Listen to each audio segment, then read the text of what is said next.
psychedelics will remain in this state by state limbo as long as cannabis has. But that is certainly how it's starting, and that's how it's going.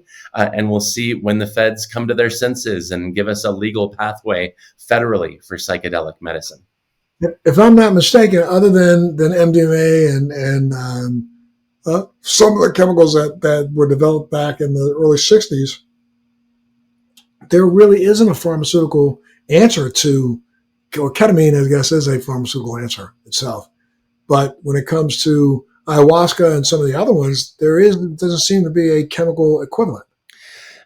For many of them, there's not. But what we have seen is that there are synthetic equivalents. So lab-derived psilocybin exists, and arguably it's nearly identical to botanically derived psilocybin that you would extract from a mushroom. So yeah, we are seeing those synthetics be created. And at the same time, we're also seeing certain state laws prefer the organic or the plant or fungus derived iterations of these chemicals.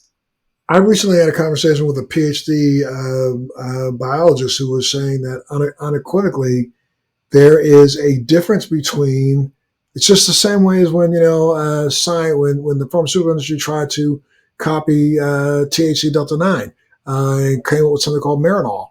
They missed the boat because they didn't recognize that, though the molecule looked the same on a blackboard, when you actually really drew out the molecule, there's about a 10% difference in things that are not in the